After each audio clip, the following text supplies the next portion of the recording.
Hi everyone, my name is Marvin Antonio. I'm here with Ibrahim. Thank you so much for coming out today on a winter's day. I feel like that's very generous of you. So we are going to, we've already met last week. Last week, yeah. Yes, so we had a little bit of a conversation. Ibrahim and I were kind of like old friends. We met at OCAD. That's right. Years and years ago. We were different artists at the time, actually, That's right. with different intentions at the time also. So it's been nice to sort of like connect, reconnect over this exhibition, but also at this point in our lives. But I thought he was an amazing person to reach out to talk about the work and speak to the work, because he's one of my favorite painters in Toronto. Wow. And he does a really great sort of, I think he thought you're really good at bridging the gap between art and politics in a way that feels very relevant and also without compromise. So I feel like we can also bring that into the conversation, but we will see where this goes with your direction. Thank you, Marvin. Thank you. And I appreciate Marvin inviting me here. I love I have one of your pieces, which I sent you a picture of the other day. That. And he does have one of my works. So I feel like we've had this connection for a while. We also have other similarities, which I thought was, I guess, relevant with the photography background. Both of us had the OCAD photo thing on our belt. And then the switch to painting happens down the line shortly after. Yeah. We're both 86ers as well, which I think is, we didn't talk about that, but I think that's a cool year. If you're born in 86, you know, that's something important. Okay, without further ado, can I just start with the first question just to get us rolling? Yeah, sure. Has everyone had a chance to look at the exhibition? Yeah. I think just to help us get started, just give us a brief introduction on the exhibition themes in a more overview way, and we can jump in deeper. Sure. I guess I'll start off with saying that when Simon asked me to do the show, I kind of just said yes, just to have the opportunity to make work and also take a new direction in my work. And so for the first 6 months, and I tend to do this with other exhibitions, like I was kind of like in the thinking period. And in that thinking period, I literally didn't figure anything out.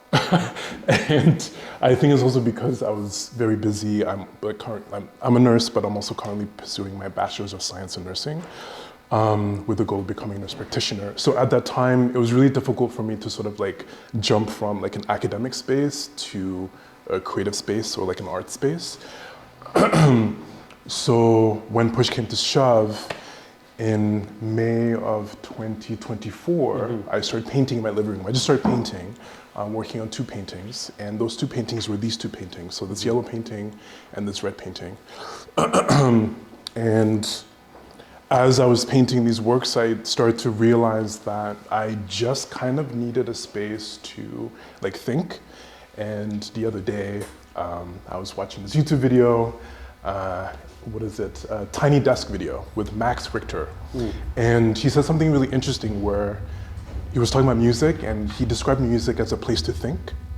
And I realized that that's kind of like what I was doing at the time. I just needed a place to think, and that place to think was in painting.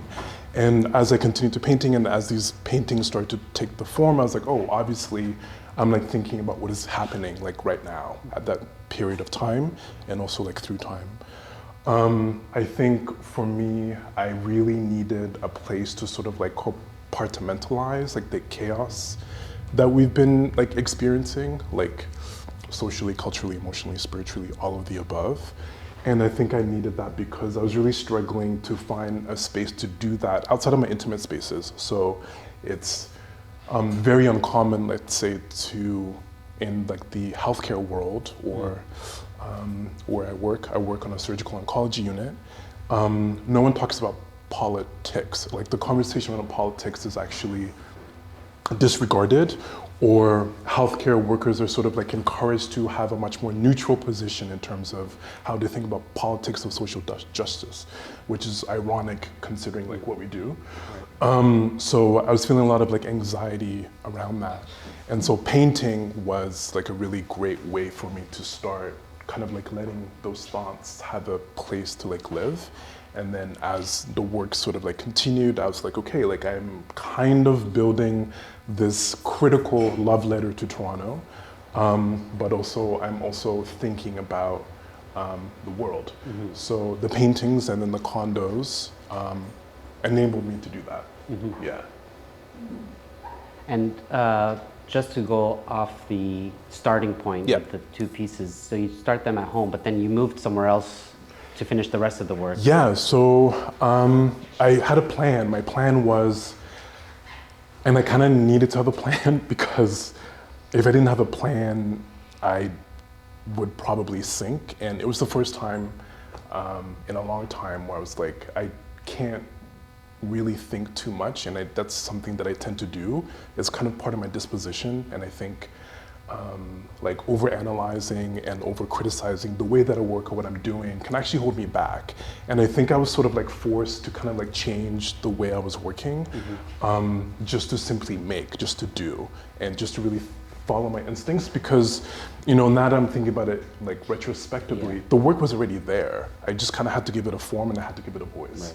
And so in order to allow myself to like give service to that, I was like, I can't think through this. I just have to work through this. So my plan was finish the paintings, and then once you're done the paintings, then what's going to be part two? Right. And then part two is the condos. So Simon was like very generous to offer me the studio space, because I didn't have I did have a studio, it's my living room, but I needed more space. And he gave me a space to sort of like paint throughout the summer. And throughout the summer, I completed these paintings, and then in the fall, I had the condos to make. Right. And the condos, like, I've used this strategy before in another exhibition at Stevenson Gallery in Cape Town, South Africa, but on a smaller scale. But I felt like this time around, the strategy made sense in terms of like collecting objects, things that people gave me, and it also kind of like allowed me to like feel and touch and like engage with the streets of Toronto, because I would like walk my dog, I would like take like a recycling bag, I would like put stuff in it, and I would bring it home, and then I would do that again over like weeks and weeks of time, and then people would also give me things. So the condos came last, and then that was also another process, arduous process, but we made it through. That's fantastic. Yeah. So I wanted to ask, what draws you to work with painting and sculpture? Why painting and sculpture? I know you started out in photography. Yes. At some point, I mean, there's still elements of photos in your work. Yeah. There's a mixed media thing that happens. I started out as a photographer, and I started out as a photographer before I even moved to Toronto. At the time I was living in Montreal. I grew up in Quebec, the province of Quebec, for a very long time. My teenage years, my early adulthood years were in the province of Quebec. And I started out with photography out of grief. So my mother died when I was 21. And one of the last things that she gave me was this video camera, the high 8 like camcorder, because as a kid, like my dream was to become a film director. And so she's like, here's this camera, do whatever you want. I think it was like her way of sort of like trying to encourage my artistic practice. And so I did like a body of work around her death for like a long time. So, and then I was like, okay, like photography like makes sense. In a way, like photography like chose me. I didn't choose photography because I didn't really know what it was doing, but photography like made the most sense to sort of like work through grief, but also to like work through time in terms of like reflection and like the present and the future. So photography has kind of always been there, and then I went to the photography program at OCAD for a couple of years, never graduated, but one thing I noticed that was more interesting than what I was doing, because I thought the photography curriculum at the time was a little bit archaic.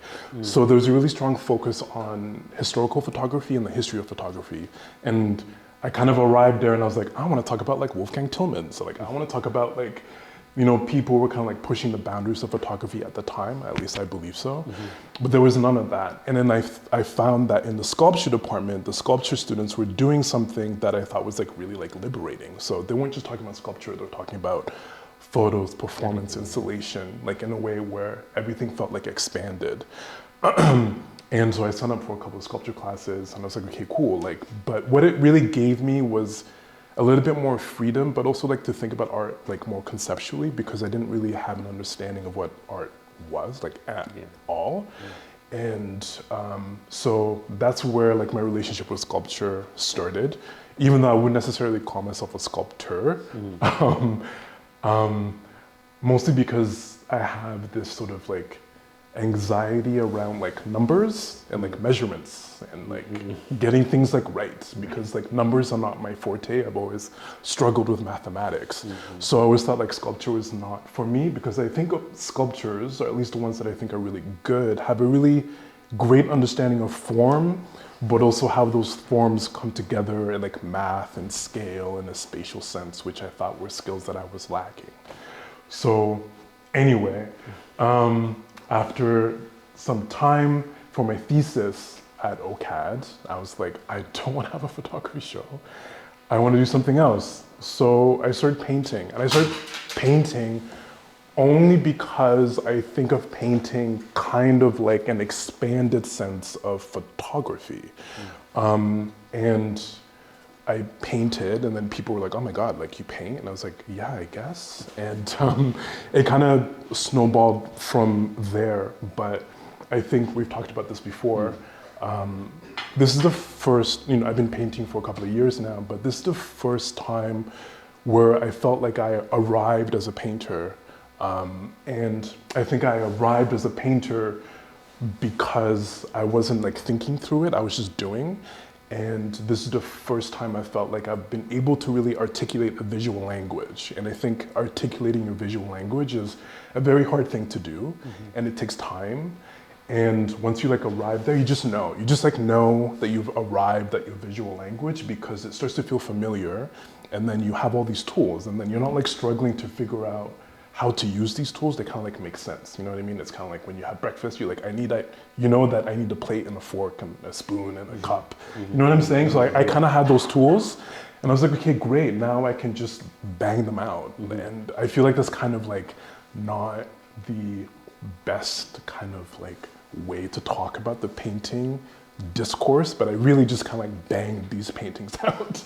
And I didn't really have a choice, but it kind of like worked in my favor. It did. Yeah. It did. Yeah. And actually, I do like till this day always think of your the show at Clint. Yes. And even I think it was at the Bricks building that you showed your thesis. Was it at OCAD? No, like it was actually no, it was in a classroom. It was in the classroom. Yeah, Okay. it was in Do the you have something at the Bricks at the end, at like Grad X? No.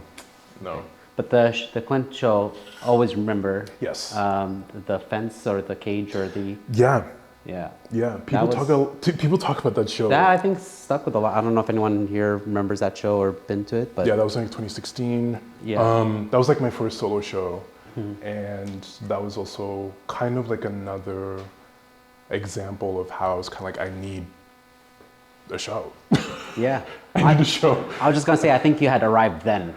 I know. Oh, right. You know? I guess for me, it felt a little bit like, oh, I didn't really, because honestly, the how I got that show is because I sent Clint Ronesh an email. I was like, hi, I'm in my thesis. I need a space to show my show. I don't want to do it at Grad X. And he kind of responded in a way, it was kind of like, who are you? Right. And I think because, people don't do this cold calling email thing anymore. And I mean, I'm still a fan of that. I think you kind of have to ask for what you want. Sure. And I know that like the arts industry is like known for gatekeeping. And I was like, I don't have time to like figure out a way to access you. You know what I mean? So I asked him, and then he was, a little bit kind of like, who are you? He came over to my studio, which was in my apartment at the time.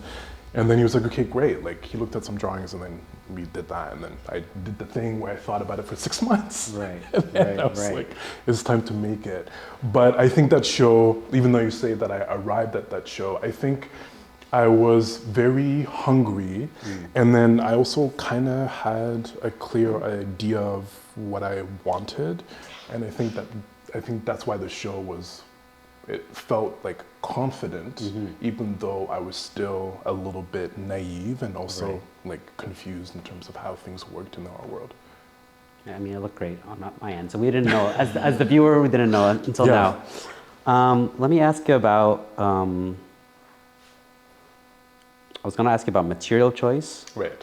Or actually, why don't we go to recurring symbols? Do you have any recurring symbols in here that hold a lot of meaning for you that you want to sort of jump into, dissect, delve into? No, actually, all these. No, I mean, there's some things that have kind of like popped up. The cutout, the. Yes, the cutout. It's really, you have it right behind you too. Yes, you know, a lot of people have been asking me about the cutout, and I'd be like, oh, they're from like a painting, and then it's. So I actually brought the painting with me. Oh, nice. Yes, so the painting Show and tell now. is this painting. So this I painted. It doesn't necessarily have an orientation. It's this. I've had this for about almost 10 years now. Wow. And so this painting I painted in New York when I moved to live with my father. At the time I was just diagnosed with epilepsy. And so I kind of needed a break from Toronto. And so I kind of like fled to like my dad's place. And I started to paint there. And that house where he was in this suburb called New Rochelle, was the last house that my mother lived in before she died, and I had never been there. So when I was painting that, it was kind of like painting like the craziest things, because I mean, I was gonna say I truly believe, but I actually know that there was like residuals of her presence in that house. So a lot of the paintings that I did there, for example, this one I painted in about like 30 minutes because it was kind of like auto drawing, auto painting, whatever. Yeah. And then I'd shown this painting to my friend Emerson a couple of years ago, and I was like, oh, I think what I want to do is I kind of like want to like photograph each one of these symbols, and then maybe we can like turn them into these like three-dimensional sort of like digital forms, and then maybe I'll print them out, and then maybe they'll be like big. I had like all these ideas for it, and then like it kind of like was on the back burner, and then Emerson showed up at my place. Or like we were having this like talk, or you like, hey, like I brought you something, and I was like, what? So he had taken images and like had kind of like laser cut them like out of wood, and I was like, this is perfect. Nice. I was like, this is perfect, because I knew as soon as he had given to me, I was like, these are going to go in a painting for sure. And I think, you know, for me, they don't necessarily have like a meaning, but I know that they are a language. And what's great about language is you can attribute meaning to anything. So I think those have the potential to do that as like recurring like symbols. So they're kind of like a world on their own. And at the same time, I feel like there are these sort of like protective like objects, you know, they kind of like protect the paintings and kind of finish them off. Aside from that, like there's some of these like cutouts on the red painting. So the figure in the black circle and some of the figures like on the top right and then on like the bottom right of my right or your left, I suppose, they're actually scans of drawings of a Black Canadian artist by his name is Paul Setu. And I thought they were amazing. And I kind of do this often where I sort of like incorporate what I have or like other artists' work and then like I reinterpret them. And then the girl in the middle in the blue is an AI generated image that like took me like a while to sort of like come to. And then she is in this painting. So in the center. So then AI generated like more images to kind of create like a family of children. So they kind of like jump from one painting to like another. And then I drew them and then, yeah. So those are kind of like the I like that link. symbols that seem to kind of like either repeat themselves or, yeah. Well, Well, I like that you mentioned that. I didn't know about this because now I'm thinking of this condo with this American is ashamed of his government. Yeah. Part of that is also in another. Yeah. Sculpture? So that this poster has a really great story. So my boyfriend Arturo, a close friend of his, left Toronto, moved to Berlin, and he had all this stuff left. And we were kind of like helping him sort of like clean up and organize his stuff. And then I found this poster. And then so this poster was a poster that he made in 2005. Yeah, it was when there was the invasion of Iraq. Yeah, so it was like the invasion of Iraq in 2005. I was trying to remember the date. So he had gone to a protest, and then he had made this poster that has two parts. And I thought it was also perfect because I was kind of like history does repeat itself. Yeah. And it kind of like grounds the show in a lot of ways. Can I ask you about scale? Because I, can't help notice that the paintings are all the same, the size-wise, and the sculptures. How does scale? Scale was a problem that was solved for me, and the weirdest problem because these frames, they were given to me. So my friend Amy Lamb is in her studio. A bunch of stuff was left over, and all these frames were left by another awesome artist, Abby McGuane, who also left Toronto, and then she just had these frames and then like have them. So I was like, okay, great, set. Chance. Exactly, Yeah. you know what I mean? And in a way, it's like, I really love this scale because it's kind of like in between. It's not too big, it's not too small. It's sort of like easy to like take in all at once, like with your vision. So you're not doing a lot of kind of like this, you're kind of like static when you like look at the painting. But however, you do, the way you've painted and Yeah. created works, you do end up looking through it because there's so many little like nuggets and things that you can sort of pick up that you don't see the first time around. Yeah, and I think the reason why the paintings do that is because I think another, I guess, stylistic theme in like my paintings that a lot of them look like landscapes, and a lot of these before, like, okay, first of all, this is the first time I've ever painted paintings on a wall. So usually I paint on the ground. So like I'll have the canvas on the ground, I'm on there. I think it's just like easier for me like on my body because I'm a big man. So I feel like standing up and like doing all of that for like hours like feels like uncomfortable. So painting on the ground makes sense for me that way. But also I do a lot of kind of like, I'll like stain the paintings with like water, then I'll let them like sit on the ground for like a little while to sort of like absorb whatever pattern is like on whatever surface that I'm working on. So the paintings like in, I guess, my painting world, they kind of always look like landscapes. So for example, and I painted these on a wall, and but then those two, I started painting them on the wall, then I put them on a table, and then I would kind of like look at them like this. Yeah, like that. Like it's like a road. Yeah. And then I was like, oh, I'm gonna create like a road with like marbles. Nice. And then I'll create like another road with like marbles going this way.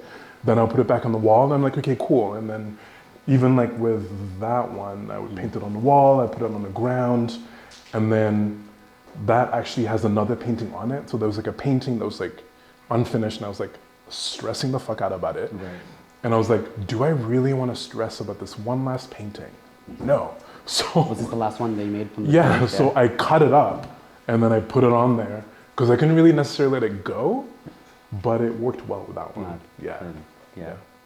And then this one also started off, this one I left outside on my deck for about 2 weeks. I let it get rained on for like a while. And then so if you notice like the circles here, in each circle there's a pool of water. So once that water dried, it left these sort of like kind of dirty like patterns. And then I use those like little patterns as these like, each one is a separate like Like a world. little section. Yeah, totally. Yeah. That's perfect. Yeah. A little bit of nature guides the painting. Totally. Yeah, totally. I feel like it's funny. It's like I'm not the type of painter that like works fully on the canvas. I need help. Like, like a lot of times I'm like, I need help figuring this out. And the best helper, in my opinion, is the outside and nature. So, and yeah, I feel like you can always trust nature to help you.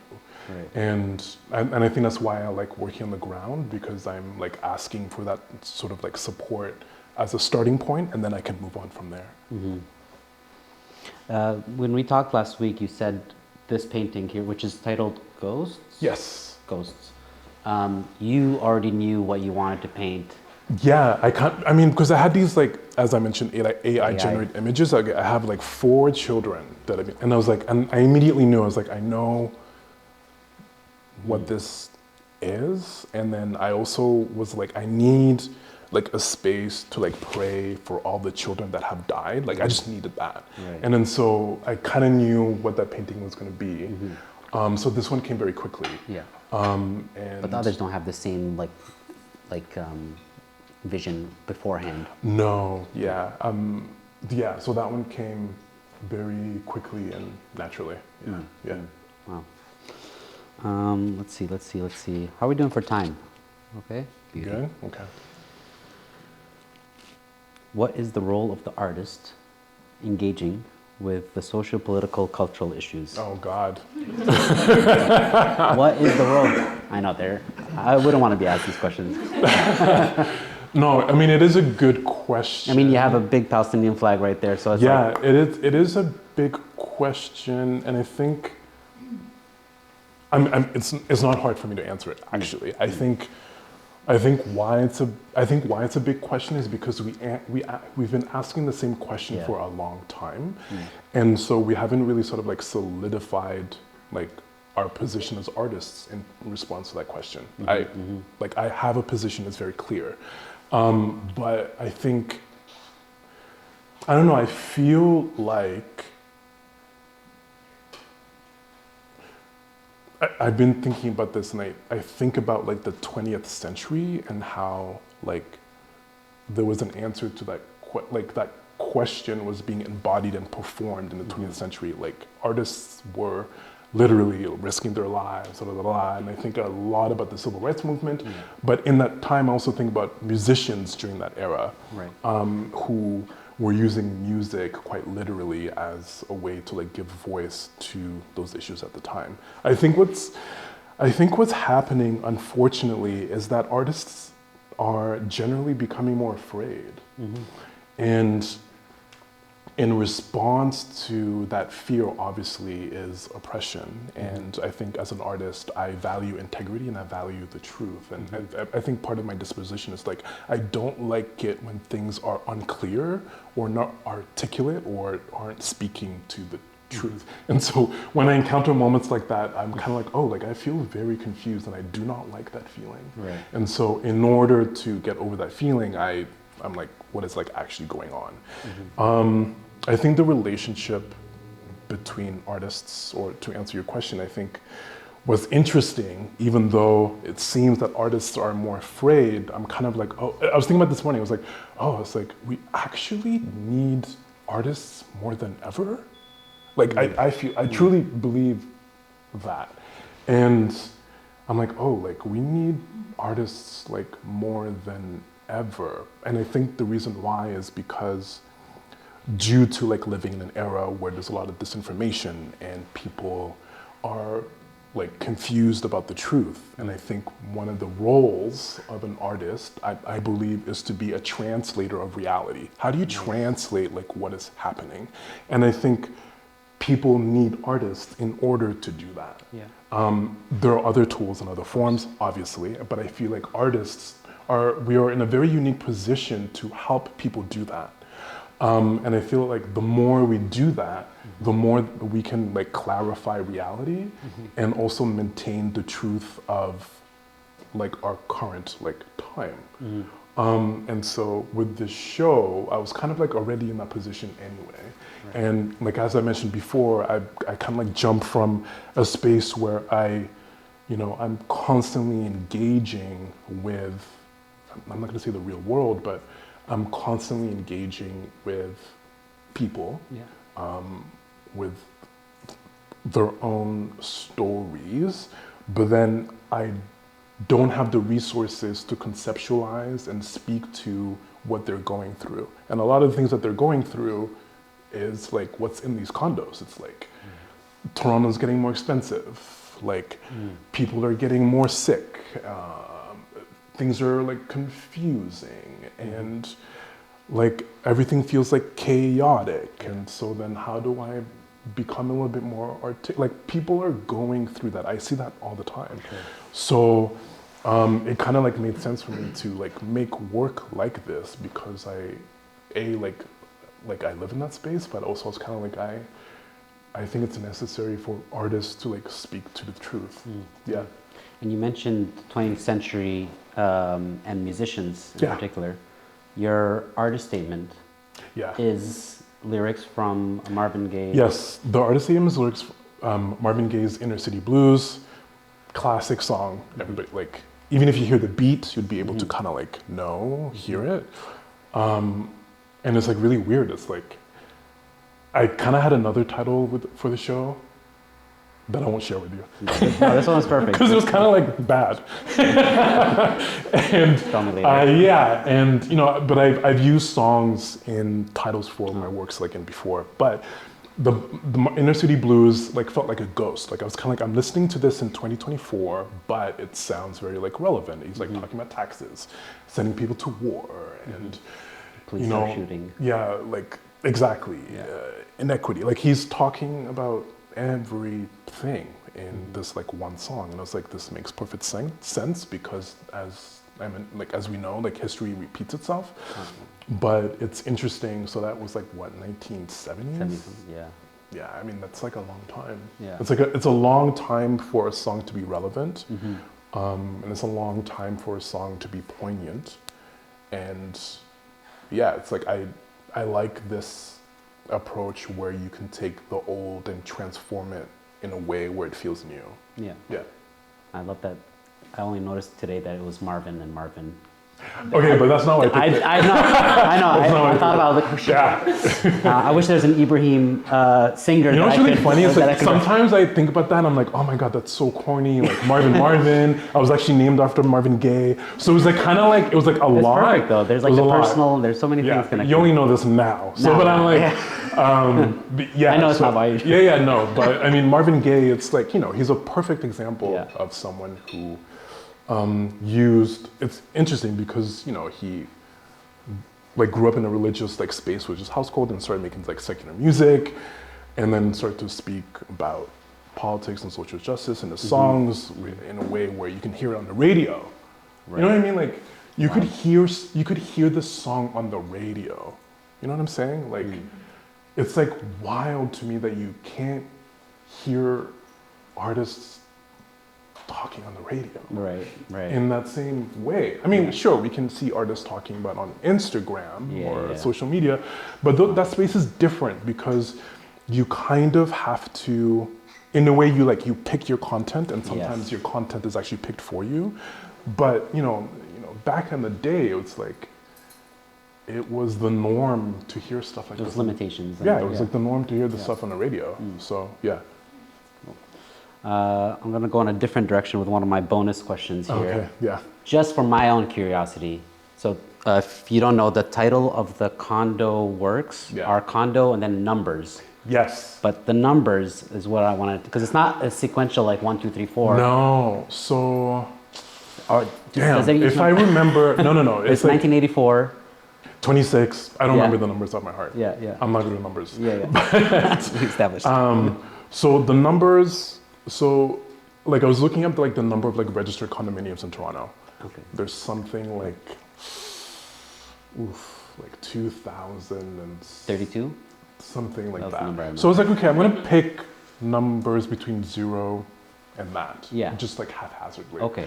And that's really how the condos kind of came to be. So there's like a bit of a randomness within the context of the... Yeah. Okay. Yeah, totally. And I think like now that I think about it, I was talking about this with a family friend who came to see the show last week. And I was like, she was talking about like different ways that she could see the exhibition. She's like, oh, is it like this? Could you put it like this? And I was like, oh, like in a way like the show can be like randomized. So you can like take these condos and it's kind of like Lego. Yeah. Right? You can can, kind of like put them, stack them on top of each other. There's like different ways that you can kind of like organize this like work, which I like. And I think the serial numbers kind of like speak to that. Sure. You know what I mean? It's kind of like a lottery. Yeah. Yeah. What was that one other thing I wanted to ask? Oh yeah, I asked you this already. Yeah. Maybe you had a chance to think on it. Oh. Because we were both kind of going back and forth, like, what do you think? What do you think? Is this one work? Is this diptychs? Yes. Are they diptychs? Or are they just individual pieces and under a body of work? You know what? I finally decided that yes, it's one work. Yes. That's where my heart was leaning. It feels like one. I know when it comes to sales. You know what? Like I kind of, okay, I will be honest with you. I feel like my sort of like, how, we talked about this. And we were talking about like the audacity of like white artists. And so a lot of like white male artists, they make these gestures like with like, there's like so much like freedom. Yeah. And we were talking about how as like racialized artists, we sort of like, there's a fear in being audacious. There's a fear in sort of like kind of like embodying or replicating grand gestures, right? Because like grand gestures are like kind of like reserved for those like in power, right? And then we kind of have to be a little bit more cautious, careful in the choices that we make, so that we don't seem too bold. My decision to like make this like one work, I wouldn't describe it as bold, but it's kind of like, yeah, like what if I say this is one work, right? And then so if you want to show the work, you have to take all of it, right? And then you have to take all of it. You have to package all of it. You have to like move all of it all at once. And because to me that felt like such a bold gesture, I was a little bit hesitant. But I don't know, I like maybe if you guys agree with me, but I feel like the work feels unified. For sure. And yeah, I feel like it would be a disservice to kind of separate them. To just see like one painting on its own and displayed somewhere else. Yeah, I mean like the work is like, yes, it's about the world and blah, blah, blah, but it's also about Toronto. It is. You know what I mean? It is about Toronto, like at its foundation, and I feel like it should be shown as such. Oh, yeah. I'm glad that you came to that. Yeah, me too. Realization. Yeah, me too. How do you feel? Do you want to do Q&As? Yeah, we can definitely get your input. Okay, I'm gonna stop asking my questions, and if anyone has a question, please, I don't know, put your hand up and go for it. Anyone in the back, front? No? Yeah? Oh yeah, there we go. Thank you. I was wondering how intertwined the medical work you do is and artwork. Yeah. You talked about being in the hospital, not like bringing your political views, and then you talked about the condos and people being sick. Yeah. So just wondering, could you do one without the other? Do you need to do art to do medicine? I feel like the pressure that I was encountering with everything that was going on, like helped the work come to be in like a very short amount of time. But I will say this, like I feel like working in a clinical environment, like you're very concerned with details. And there's a hyper focus on details and kind of like, you're always kind of like, I don't know, you're like always like digging for more stuff and you're trying to like make correlations, like whether it's like a lab result and like what that lab result means. And you're trying to like really like pay attention to like data. Yes, you're really paying attention to data. This work was the first time where I was like, I want to be anal. Like I want to be anal about the stuff and about the paintings. And I think that comes along in like the symmetry. Right. I think that comes along in the boxes. The boxes are like containers of like chaos. Sure. And also, okay, I think, and I talked about this with somebody else, the biggest thing that working as a clinician has given me, and I don't necessarily know if this is a positive, but it gives you this like mental stamina. It like gives you this endurance. I truly, as much as like I'm like, oh, like painting, I like, for other painters out there, I find it very uncomfortable. And uncomfortable with like the labor of like either trying to figure out what you're doing, but also just like sticking to one thing, like working on one thing, then you like work on the next thing. And so when you're like when you become used to working 12 to 13 hour shifts and you have to be on, I feel like I wouldn't have been able to make this work without having or develop that type of skill. Because there were points where I was like, I am so tired, but I don't have a choice. I have to finish this. You know what I mean? Yeah, totally. So is that, and then and some of these paintings like are reflective of like people that I encountered, like this painting, Surgery. Like I painted it after, like it's really interesting because you encounter everyone because like I work with people who have cancer. And so it's either pre or post surgery. And so cancer is a non-discriminatory disease, right? Everybody gets it. Right. Anyone can get it, even if you do the right thing. So I had the surgeon who was a pediatric surgeon, and he had been working as a pediatric surgeon for about 30 years. And if there's one thing that I can say about surgeons, when surgeons become patients, it is a completely different ballgame. And the reason why is because surgeons, they're kind of like, and what I mean by that is like they're so like obsessed with being in control. And being in control is what allows them to be surgeons. And so I had this patient who was a surgeon, and he was like so shocked with his diagnosis. So he had thyroid cancer. And he was just like, I cannot believe that I am here, la la la la, blah blah blah. And he was also kind of a dick. And I feel like when you're dealing with patients who are kind of like type A personalities who are in control, you kind of don't have a choice but to kind of like follow their path of control. Right. Okay, so my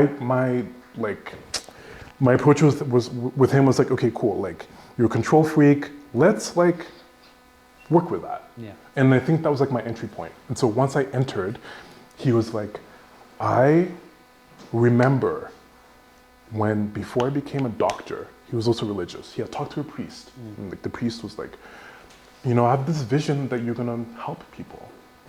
And then he was like, I am just so thankful that I was able to do my work before, like, I was able to do my work before getting sick. And he was like, I just want to thank God for allowing me to complete my life's work. And I was kind of like, oh, wow. Like, I was not expecting that kind of like vulnerability.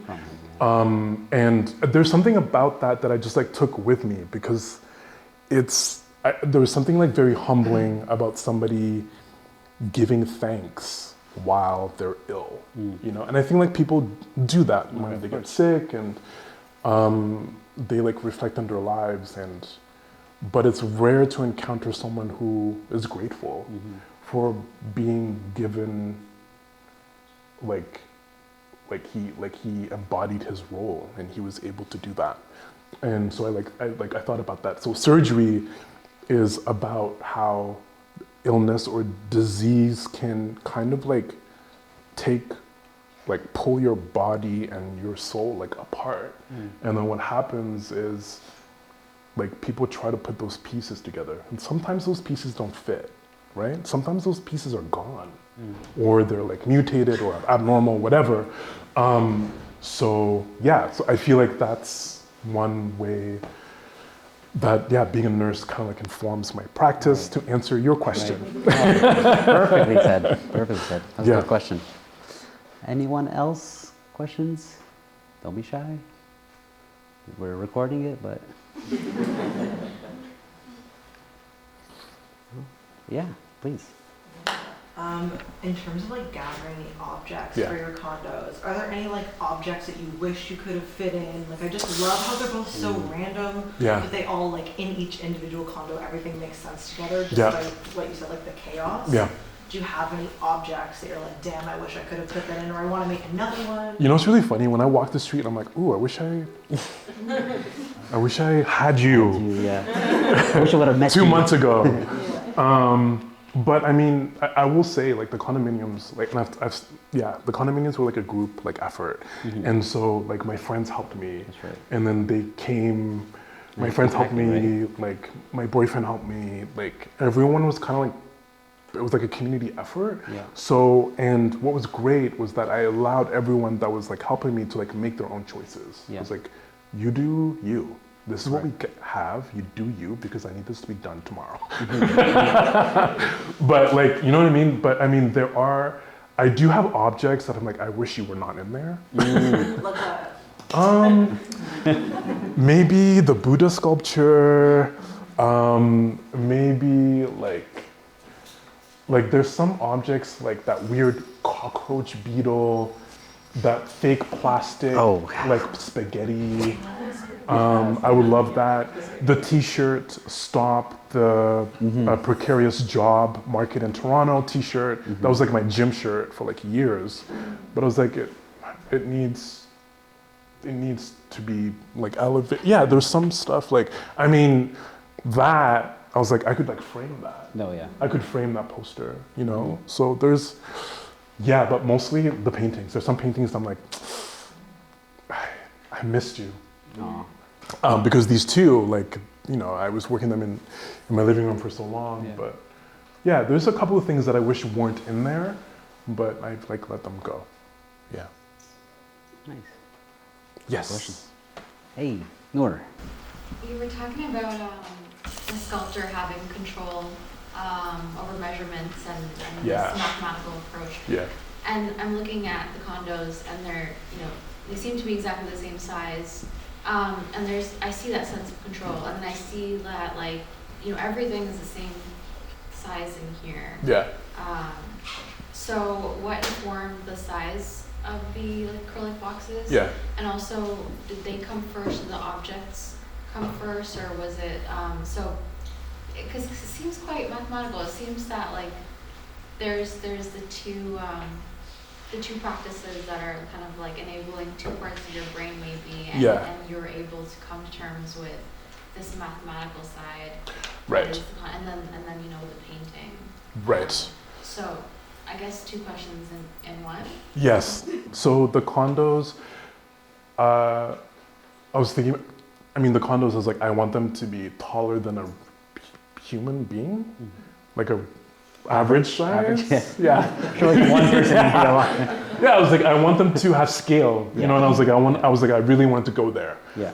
And I feel like, yeah, and I was like, if they're condos, they kind of have to have that scale, that like, yeah.